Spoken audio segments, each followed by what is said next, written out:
ওটি শেষ পর্যন্ত শুনলে তোমরা বাধ্য হবে হাতের কাজ করতে। না হলে সবাই আমাকে কাজ করে দিয়ে যাবে, আমি বাধা দেব না। আকাশীনীল টি-শার্ট পরে আমার গা ঘেঁষে দাঁড়িয়ে আছে আমার ছোট বোন কান্তা। আমি মুখ তুলে বলি বসে আছি, বৃষ্টি দেখছি। তা আমি দেখছি ভাইয়া, কিন্তু তোমাকে খুব বিষণ্ণতা একাকিত্বের ভেতর ডুবে থাকা মনে হচ্ছে। তোমাকে আমি অনেকবার বলেছি জলি আপার আহ্বানে সাড়া দাও। জলি আপা তোমার জন্য পাগল। দুইজনে বসে বৃষ্টির খেলা দেখতে খুব মজা পাবে। কান্তা আমার 2 বছরের ছোট, ভীষণ চট্টে হাসি খুশি মেয়ে, পাতলা গড়নের লিকলিকে শরীর, যেমন সুন্দরী তেমন লেখাপড়াতেও খুব ভালো। আমি জীবনেও কান্তার সাথে কথায় জয়ী হতে পারি না। কান্তা কথার সাথে কথা মিলিয়ে খুব সাবলীলভাবে কাবু করে দেয়। আমাদের মাঝে খুব মিল, ভাই বোনের সম্পর্ক হলেও তুই তুকারি সম্পর্ক। বাহিরে গেলে কেউ বুঝতেই পারে না যে আমরা ভাই বোন, সবাই মনে করে বন্ধু। কান্তা জলিকে খুব ভালোবাসে, তাই কান্তার আশা আমি জলির সাথে প্রেম করি।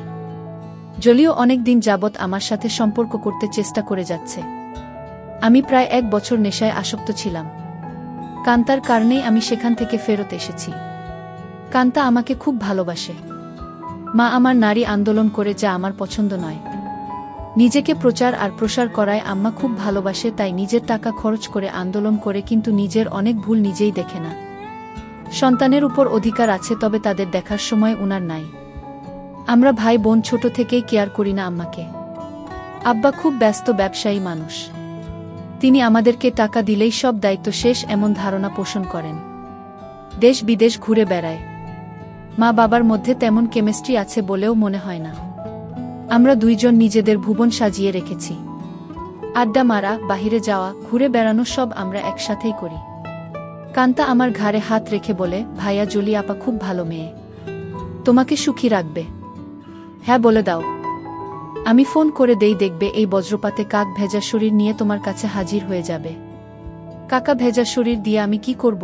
কি বলো ভাইয়া? মোস্ট রোমান্টিক দৃশ্য হল মেয়েদের ভেজা শরীর। তুই এত কিছু জানিস কি করে? কেন ভাইয়া, আমি কি ফিডার খাই? আমি এখনো বাচ্চা নাকি? তুই কি কারো জন্য ভিজিস নাকি? ভাইয়া, সিরিয়াল আছে না, তুমি শুরু করলে আমি চেষ্টা করতাম। তোমার জন্যই আমি কিছু করতে পারছি না। তোরে কে বাধা দিচ্ছে? যা খুশি কর। কি বলো?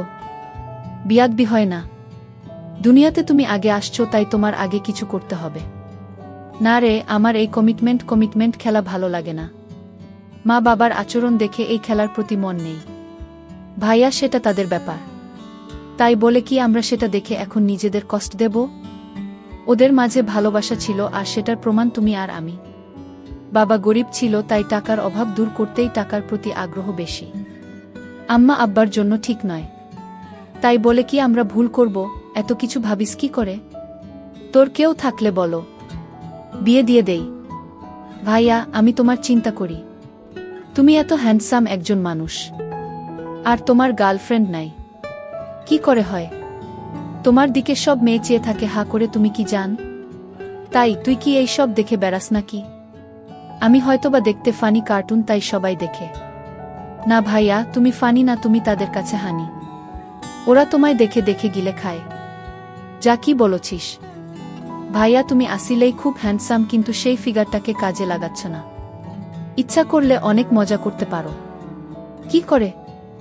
একটু এফোর্ট দাও, দেখবে প্রতিদিন তুমি বেড ডেটিং করতে পারবে। তুই কি করছিস নাকি এসব? আমি কোথায় পাবো? কেউ আমাকে পছন্দই করে না। সব সময় তোমার সাথেই থাকি। অপরিচিত সবাই মনে করে তুমি আমার বয়ফ্রেন্ড। ভাই বোন হলেও তো আমরা ফ্রেন্ডের মতোই চলি। ফ্রেন্ডের মতো, কিন্তু বয়ফ্রেন্ড না ভাইয়া। তবে তুমি আমার ভাইয়া না হলে জোর করে হলেও তোমাকে বয়ফ্রেন্ড বানিয়ে নিতাম। যে কোনো মেয়ে তোমার জন্য পাগল হবে ভাইয়া, বলে আমার পেছন থেকে আমার গলা পেঁচিয়ে ধরে। আমি বাধা না দিয়ে বসে থাকি।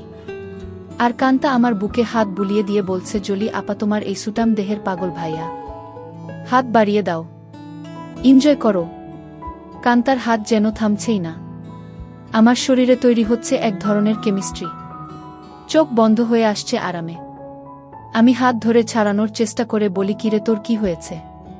তুই কি জলি হয়ে গেছিস নাকি? যেভাবে হাত দিচ্ছিস যেন তুই নিজেই জলি। কেন ভাইয়া, আমাকে কি জলি আপা মনে হচ্ছে? আমি তো জলি আপারও মতো না। কে বলছে তুই অনেক সুন্দরী? কে আছে তোর মতো এত সুন্দর? আমি যদি তোমার বোন না হতাম তুমি কি আমার সাথে প্রেম করতে? অবশ্যই করতাম। তোর মতো রূপবতী রাজকন্যা পাওয়া ভাগ্যের ব্যাপারও। কান্তা চট করে আমার সামনে এসে বসে আমার দুই পায়ের ফাঁকে আমার দিকে চেয়ে থেকে বলে, ধন্যবাদ ভাইয়া, তোমার কাছ থেকে কমপ্লিমেন্ট পেয়ে আমি অনেক খুশি। You deserve a kiss from me. বলেই দিয়ে দেয় আমি কিছু বোঝার আগেই। কি করছিস কান্তা? কেন ভাইয়া ভালো লাগেনি? ভাই বোনে লিপ টু লিপ দেয় নাকি? কুইক হয়। নো প্রবলেম ভাইয়া। বলে আমার মুখের খুব কাছাকাছি মুখ রেখেই কথা বলছে। সত্যি বলতে কি আমার ভালোই লেগেছে। কান্তা যেমন বুঝে গেছে সেটা তাই চট করে বলে উঠে, ইউ এনজয় ইট ভাইয়া। আমার দিকে চেয়ে বলে, সরি ভাইয়া। উঠে দাঁড়িয়ে রোমে চলে যায়। আমি সেখানে বসে থাকি অনেকক্ষণ। কাজের মেয়ে ডাকে সাড়া দিয়ে খাবার খেতে যাই। কান্তা আজ খাবে না, তাই আমি একাই খেয়ে রুমে গিয়ে ঘুমিয়ে যাই। কান্তার সাথে আমার দেখা হয় না আজ 2 দিন। লজ্জায় আমিও দেখা করার ইচ্ছা করিনি, কিন্তু আজ আমাদের নানিকে দেখতে যাওয়ার কথা এবং খালাতো ভাইয়ের বিয়ের ব্যাপারে আমাদের অনুষ্ঠানের পরিকল্পনা নিয়ে সকল আত্মীয়স্বজন নিয়ে মিটিং আছে সন্ধ্যায় খালার বাসায়। কান্তার মোবাইলে টেক্সট দিয়ে আমাকে জানিয়ে রেখে বলে সে খালার বাসায় চলে যাবে, যেন আমি মিস না করি, কিন্তু নানির বাসায় সে যাবে না। আমি নানির বাসা থেকে খালার বাসায় গিয়ে দেখি সবাই বসে আছে। আমাদের মিটিং শেষ করে রাত 12। একটা হোভার ডেকে বাসায় আসি। প্রায় সবাই গাড়ি নিয়েছিল, কিন্তু কান্তা কারো লিফট নিতে নারাজ। বাসায় এসে যার যার রুমে চলে যাই। আম্মা জানতে চাইল মিটিং কেমন হলো এবং আমরা কি করব। আমরা দুইজনই কালকে বলবো বলে বিদায় নেই। আম্মা শুধু বলল, আগামীকাল আমরা কক্সবাজার যাব, তোরা কি যেতে চাস নাকি?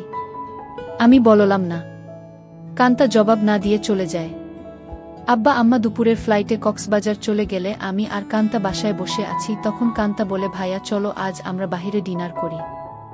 আমি রাজি হতেই কান্তা ধন্যবাদ দিয়ে কাজের মেয়েকে বলে, আমরা রাতে খাবো না আজ। তুই ইচ্ছা করলে ছুটি নিতে পারিস। কালকেও আমরা থাকবো না। আমাদের আগেই কাজের মেয়ে চলে যায় তার স্বামীর বাসায়। আমরা বিকালে বাহির হই ডিনারের জন্য। কান্তা ইচ্ছা করে খুব সুন্দর একটা ড্রেস পরে। দেখতে খুব সুন্দর লাগছিল। ড্রেস দেখে কেউ বলবে না আমি তার ভাই। ভাইয়ের সাথে ডিনার করতে যাচ্ছে। কান্তার চেয়ে থাকা যেন আমার ভালো লাগছে না। কি যেন সে বলতে চায়, কি যেন লুকিয়ে আছে কান্তার ভেতরে। ভাইয়া তুই আমার প্রতি রেগে আছিস? সেটা কিন্তু একটা ফান ছিল। কেমন করে যেন একটু বেশি হয়ে গেল, তাই না?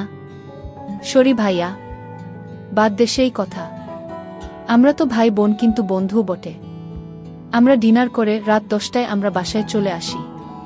কান্তা ড্রেস চেঞ্জ করে নিচে টিভি দেখতে আসলে দেখে আমি বসে আছি। ভাইয়া চেঞ্জ করে মুভি দেখব। আগামীকাল কয়েকজনকে ডেকে নিয়ে পার্টি দেব। কি বলো? বেশি না, তুই যাকে ইচ্ছা বলে দিস আসতে। আমি রাজি। যেন ওসব জিনিস না আনে। আমি একটা শর্ট পরে নিচে এসে একটা হিন্দি মুভি দেখছি। কান্তাও শর্ট পরা। মা বাবা না থাকলে আমরা প্রায় সময় তা পড়ি। অনেকক্ষণ কান্তা কোনো কথাই বলেনি। অন্য সময় মুভি পছন্দ না হলে বা সাউন্ড বেশি কম নিয়ে ঝগড়া করে। আমি প্রথম কথা বলি, কিরে কান্তা কফি খাবি? দাঁড়াও ভাইয়া, আমি বানিয়ে নিয়ে আসি। বলেই কিচেনে চলে যায় এবং কেটলিতে পানির সুইচটা দিয়ে অপেক্ষা করে। আমিও গিয়ে পাশে দাঁড়াই আর বলি, তোর মন খারাপ নাকি? কিছু তো বল। না ভাইয়া, আমার সেই ভুলের জন্য খারাপ লাগছে। কি যে বলিস, কি হয়েছে? আমি কিছু মনে করি নাই। ভালোই লেগেছে। ভালোই লেগেছে কথাটা বললাম কারণ কান্তা যেন সহজ হয় একটু। তোমার ভালো লেগেছে? তা আমি তখনই বুঝেছিলাম। কফি নিয়ে আমরা সোফায় পাশাপাশি বসে টিভি দেখছি। কান্তা আমার গাড়ে মাথা রেখে বলে, ভাইয়ে তুমি আম্মা আব্বাকে বলে আমাকে বিয়ে দিয়ে দাও। এত তাড়াতাড়ি বিয়ে করতে চাস কেন? আমি না ভাইয়া, তুমিও করো। আমাদের তো আর লেখাপড়া করে চাকরি করতে হবে না। তাহলে এনজয় করি। কি বলো? দেখলে না তুমি আমার সাথেই কি মজা পাইলে। ভাবি হলে তো আরো পেতে নাকি? কেন? ভাবির কি 2টা মুখ? আলাদা মজা লাগতো। আরে না ভাইয়া, মুখ একটা, জিহবা একটা ছাড়াও মজা লাগার আরো জায়গা আছে। আর সেদিন তুমি আমাকেই ভাবি মনে করে তোমার হাত অন্য জায়গারও খোঁজেছিল। কান্তা আমার কুলে মাথা রেখে বুক চেতিয়ে শুয়ে পড়ে। বলছি জলি আপাকে কালকে ডাক দাও আর ইচ্ছে মতো হাতাও। অনেক বড় বড় আছে জলি আপারগুলো। আমার এত বড় দরকার নাই, ছোটই ভালো। ছোট ভালো বলে আমার গুলির দিকে কুনজরে দেখছো কেন? কি বলছিস? আমি কুনজরে দেখছি তা তুই কি করে বুঝলি? ভাইয়া আমার মাথার নিচের থেকে সংকেত দিচ্ছে। আমি টের পাচ্ছি বলেই হা হা করে হেসে উঠে বসে আর বলে, ভাইয়া আমি এখন জলি আপাকে ফোন দেই। এই ধূপসি মোটা জলি আমার লাগবে না। তোমার কি আমার মতো শুকনা কাঠ পছন্দ? তবে জলি আপা কিন্তু এক্সপার্ট, শুনেছি খুব আনন্দ দেয়। আমাকে অনেক কিছু শিখিয়েছে বলে আমার চোখে চোখ রেখে কেমন একটা ইশারা দেয় আর বলে, তুমি কিন্তু আমার বুকে হাত দিয়েছিলে ভাইয়া সেদিন। কি করছিস কান্তা? তোর কি লজ্জা নাই? কান্তা আজবসব কাজ করতে লাগলো। আমি বললাম, কান্তা তুই কিন্তু অনেক দূর চলে যাচ্ছিস। ভাইয়া আমি অনেক দূর যাচ্ছি না ভাইয়া, এই মুহূর্তে আমার ভালো লাগছে তোমার জিনিসটা ধরে রাখতে, আর সেটাই সত্য। প্লিজ বাধা দিও না। কান্তা তুই আমার ছোট বোন, খুব আদরের। আমি চাই না সামান্য একটু ভুলের জন্য আমাদের জীবন নষ্ট হোক। ভুলের মাঝে আমরা বেঁচে থাকি। ভাইয়া আমাদের সম্পর্কে ফাটল ধরবে না। কান্তা এইসব তুই শিখলে কোথায়? ভাইয়া বয়স হয়েছে, মুভি দেখি আর আমার কাছে রাবারের একটা আছে, সেটা দিয়ে প্রতিরাত প্র্যাকটিস করি। সব শিক্ষার বড় শিক্ষা হলো সেটা। সব মেয়েদেরই বিয়ের আগে এই শিক্ষা অর্জন করা উচিত। অনেকক্ষণ আমাদের মাঝে কোনো কথা নেই, শুধু একে অপরের শ্বাসরুদ্ধকর মুহূর্তকে এনজয় করি। এত সুখ এত আয়েশ জীবনে পাই নাই। কান্তা আমার কানের কাছে বলে, ধন্যবাদ ভাইয়া, তুমি তো বাজিমাত করে দিয়েছ। আমার খালতো ভাই সোহানের বিয়ে আগামীকাল। আমরা খালাতো মামাতো ভাই বোন 15 জন, আর সোহান সবার বড়। ভাই 10 জন আর বোন 5 জন। এই প্রথম একজন ভাইয়ের বিয়ে। গত বছর সোহানের বোন লিজার বিয়ে হয়েছে। অনেক আনন্দ ফুর্তি করেছি আমরা। কান্তা আর লিজা আমাদের সকল ম্যানেজমেন্টের দায়িত্ব নিয়েছে। খুব ব্যস্ত। আজও সকাল সকাল চলে গেছে। সোহান ভাইয়াদের ছাদে ডিজে পার্টির আয়োজন হবে আজ রাতে। আব্বুর ক্লায়েন্ট থাকায় কানাডা থেকে আসছে, তাই সকাল সকাল হোটেল থেকে তাদের নিয়ে ব্রেকফাস্ট করে ফ্যাক্টরি পরিদর্শন করতে হবে। আম্মু অনেক রাগ করেছে, কারণ আম্মু চায় বিয়ের বাড়িতে যেন থাকে। বিয়ের দিন সারাদিন ছুটি আছে বলে আব্বু চলে যায়। আমি 11টায় ঘুম থেকে উঠে দেখি সেজেগুজে বসে আছে, খালার বাসায় যাবে এবং সেখান থেকে মেয়ের বাড়িতে কিছু জিনিস নিয়ে যেতে হবে। আমাকে দেখেই বলে, কিরে আজ অন্তত একটু তাড়াতাড়ি উঠলে কি হয়? কাজের মেয়েকে না বলে আজ নিজেই নাস্তা দেয় আমাকে। আর ফোনে বড় খালার সাথে স্পিকারে দিয়ে কথা বলছে। ড্রাইভার আমাদের বাসার সামনে বসে আছে, যেন তাড়াতাড়ি যায়। কি ব্যাপারও আম্মু, আজ নিজে এত আদর করে নাস্তা দিচ্ছ ব্যস্ততার মাঝেও? ফোনে থেকেই আম্মু বলে, তুইও তো আম্মুকে আদর করে অনেক কিছু খাইছিস, তাই একটু চামচামি করছি যেন আসল জিনিসটা পাই। বড় খালা বলে, কার সাথে কথা বলছিস? ছাবিনা? ছাবিনা আমার মায়ের নাম। আপি অঙ্কিত। এখন ঘুম ভাঙল। সবাই ভাবছে অঙ্কিত রাগ করেছে। ওকে সাথে করে নিয়ে আয়। ফোনটা অঙ্কিতকে দে। আপি শুনছে, কথা বলো। এই অঙ্কিত, গতকাল আসলি না কেন? সবাই ভাবছে তুই রাগ করেছিস। কারো ফোন ধরিস নাই কাল বিকালে? রাগ করিব কেন? গতকাল আম্মুর একটা বিশেষ অ্যাসাইনমেন্ট নিয়ে ব্যস্ত ছিলাম, সেটা করে দিয়েছি, তাই আম্মু আজ খুব খুশি। 2টার আগেই চলে যাব খালা। আমার নাস্তা শেষ হতেই আম্মু এসে বলে, এই অঙ্কিত, আমরা আবার কখন করব সেটা ভেবেছিস? এত ব্যস্ত হচ্ছ কেন? এই 3 দিন আমরা খুব ব্যস্ত থাকব। ওমা 3 দিন? ড্রাইভার বাহিরে বসে আছে। এখন যাও, দেখি সময় করে একটা কিছু করে দিব। কাজের মেয়েকে 3 দিন ছুটি দিয়ে আম্মু বলে, যা তোর স্বামীর সাথে এনজয় কর। 2000 টাকাও হাতে দেয়।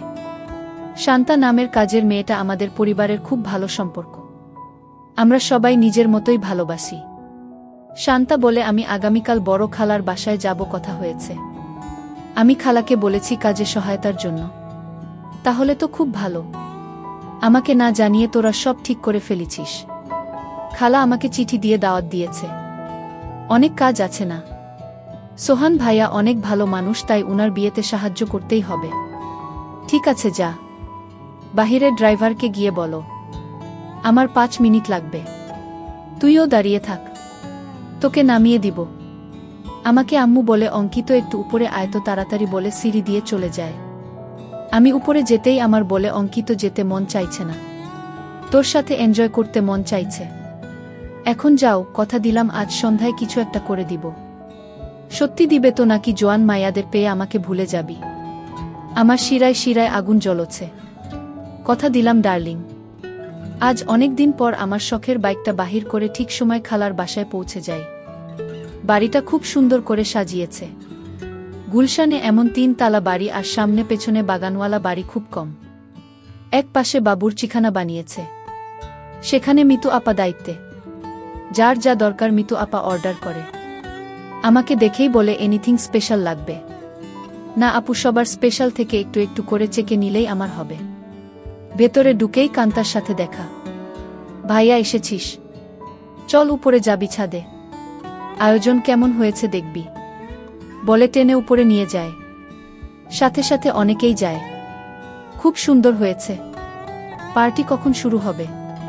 6টায় সময়, 12টায় শেষ। কান্তা সবাইকে বলে এই তোরা সবাই নিচে যা, খাবারের কি খবর দেখ। আমি ভাইয়ার সাথে একটা সিক্রেট কথা বলে আসছি। নিশা রাগ করে বলে এক বাসায় থাকো, সিক্রেট কথা বাসায় বলে আসতে পারো না। যা পাকনামি করবি না। যখন আসছি ভাইয়া ঘুমাচ্ছিল। এই সিক্রেট কথাটা না বললে কাজে মন দিতে পারছি না। কান্তা আমাকে এক কোনায় নিয়ে বলে কি খবর মাই হিরু? রাতে টায়ার্ড ছিলে তাই বলে কি দরজা বন্ধ করে ঘুমিয়েছিলে? সকাল থেকে ছটপট করেছি, জানি তুই ডিস্টার্ব করবি তাই বন্ধ করে দিয়েছিলাম ভালো ঘুমের জন্য। ভাইয়া আমরা এক বোতল শরাব নিয়ে আসছি, রাতে খাবো। খাবি নাকি? দেখা যাক। কান্তা মুচকি হাসি দিয়ে চলে যায়। জমে উঠেছে আমাদের ডিজে পার্টি। সোহানের চোখে মুখে আনন্দ। 3 বছরের প্রেমিকা তিন্নি বউ হয়ে ঘরে আসছে। মা বাবা ভাইবোন বন্ধুবান্ধব মিলিয়ে প্রায় 15 জন মানুষ ছাদে খাচ্ছে, গল্প করছে, মিউজিক শুনছে, ড্যান্স করছে। আমার কাছে এই সব আনন্দ খুব বাড়াবাড়ি মনে হচ্ছে। অয়থা টাকা পয়সা নষ্ট। দেশে অনেক গরিব আছে, সেই দিকে খেয়াল রাখা উচিত আমাদের। আমি কথা প্রসঙ্গে সোহান ভাইয়ার সাথে শেয়ার করি। সোহান ভাইয়া উঠে দাঁড়িয়ে মাইকের কাছে চলে যায় এবং মাইক হাতে নিয়ে বলে, লেডিস অ্যান্ড জেন্টস, আমার ছোট ভাই অঙ্কিত এইমাত্র আমাকে বলল ওর কাছে এই পার্টি খুব বাড়াবাড়ি মনে হচ্ছে। অয়থা আমরা টাকা পয়সা খরচ করছি। অঙ্কিতের কথাটা আমার ভালো লেগেছে। আমি আমার ব্যক্তিগত ফান্ড থেকে 5 লক্ষ টাকা আমার খালা ছাবিনার মাধ্যমে গরিব অসহায় মহিলাদের সাহায্য করব। সবাই হাত তালি দিয়ে সোহান ভাইয়ার চেয়ে আমাকেই বেশি ধন্যবাদ জানায়। আম্মু আমার কাছে এসে বলে অনেক খুশি হয়েছি। আরও বেশ কয়েকজন এই ফান্ডে দান করেন। প্রায় 30 লক্ষ টাকার প্রমিস হয়। আম্মু মাইকে গিয়ে সবাইকে ধন্যবাদ জানিয়ে বলে কি করে সঠিকভাবে এই ফান্ড ভালো কাজে ব্যবহার হয়, সেই জন্য অঙ্কিত সোহান আমার সাথে কাজ করবে। সোহান ভাইয়া আমাকেই দায়িত্ব দিয়ে দেয় যেন আম্মুর সাথে কাজটা সঠিকভাবে করি। আম্মু আবার আমার কাছে এসে বলে আর দেরি সহ্য হচ্ছে না। আম্মু পাগল নাকি তুমি? কান্তা আমাদের পাশে এসেই বলে কি খবর ভাইয়া? আম্মুর নতুন পার্টনার হয়ে গেলে। আমি কান্তাকে বলি তুই ইচ্ছা করলে আমাদের পার্টনার হতে পারিস, বিনিময়ে কিছু দিতে হবে নাকি? আমাকে কিছু দিয়ে দিস হয়ে যাবে। এই কথাই তো আম্মু বলছিল আর তুই চলে আসলি। দিয়ে দিব, নিয়ে যেও, পার্টনার হতে চাই বলে চলে গেল। আম্মু আবার বলে এই অঙ্কিত কিছু বলো না, আমার এখন চাই। এখন কোথায় কি করে হবে? শত শত মানুষ। আমি জানি না, তুই একটা কিছু কর, নয়তো সবার সামনে খুলে ধরব কিন্তু। আম্মু কথা শেষ করতে না করতেই ফোন বেজে উঠে। আম্মুর খুব ঘনিষ্ঠ বান্ধবীর স্বামী কার অ্যাক্সিডেন্ট করেছে। আম্মুর সাহায্য চায়। আম্মুর পরিচিত হাসপাতালে আছে। ওদের অবস্থা তেমন ভালো না। আম্মু সবার কাছে বলে কিছুক্ষণের জন্য যেতে চায়, সাথে আমাকেও নিয়ে যেতে চায়। সবাই তাড়াতাড়ি চলে আসার কথা বলে দেয়। কান্তা আমার পাশে এসে বলে ভাইয়া কি খবর? আম্মু দেখি তোমাকে ছাড়া এখন চোখে পথ দেখে না। কি ব্যাপার? আম্মু কান্তাকে বলে তুই যদি যেতে চাস চল আমাদের সাথে। না আম্মু, তোমাদের ডিস্টার্ব হবে আমি গেলে। আমি এখানেই আছি। সোহান ভাইয়ার ড্রাইভার আমাদের নামিয়ে দেয় হাসপাতালে। আম্মু ডাক্তারের সাথে দেখা করে বলে উনি আমার রোগী, আপনারা চিকিৎসা করুন, টাকা পয়সা আমি দেখব। আম্মুর বান্ধবী শিলাকে সান্ত্বনা দিয়ে বলে চিন্তা করিস না, ঠিক হয়ে যাবে, তোরা কোনো টাকা দিস না। আমি পরে এসে সব ঠিক করব। তোর কাছে টাকা না থাকলে বলিস। সোহানের বিয়ে বাসায় বহু মেহমান আমার জন্য অপেক্ষা করছে। আমি এখন যাই। আমরা একটা ট্যাক্সি করে সোজা আমাদের বাসায় চলে আসি। আমার রুমে ঢুকে আম্মু বিছানায় গিয়ে আমাকে বলে, কই তুই আয়, আমাদের হাতে সময় নাই, মাত্র 1 ঘন্টা সময়।